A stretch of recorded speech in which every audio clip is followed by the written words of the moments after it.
Meet May's new right-hand man, the Remainer who said Brexit is a massive risk. Yesterday David Lidington became Minister of the Cabinet Office, essentially replacing Damian Green, despite his outspoken views on Brexit. Following yesterday's reshuffle, he will take on many senior responsibilities in Theresa May's cabinet, including standing in for her at PMQs and chairing Brexit committees. However, he will not officially be granted the title of First Secretary of State, which was vacated after Damian Green was sacked due to a pornography scandal. He was instead appointed Chancellor of the Duchy of Lancaster. This comes despite some furious comments issued after Britain voted to quit the European Union in 2016, as well as during the referendum campaign. Mr. Lidington said he was hugely disappointed by the Leave vote in June 2016 but acknowledged his responsibility to respect the democratic will of the people.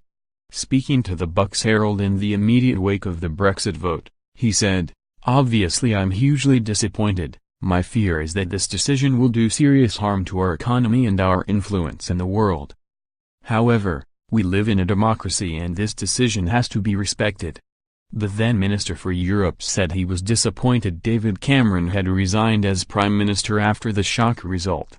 He said, "I was very sorry indeed, particularly as it is just over a year since he won the first Conservative majority in 2 decades. But I do understand that after yesterday that it would not be right for him to impose a policy with which he passionately disagrees. I am very sorry about it, but I think it is an honorable decision." Before the referendum he said Brexit would be a massive risk. Mr. Lidington said, "We would be outside the treaties and subject to tariffs, and everything we take for granted about access to the single market, trade without customs checks, or paperwork at national frontiers, the right of British citizens to go and live in Spain or France, all those would all be up in the air. It is massive. It is massive what is at risk." Claire Parry, who has been appointed Climate Change Minister, has also previously expressed controversial views on Brexit. In the House of Commons last year she hit out at pro-Brexit Tory colleagues as jihadists.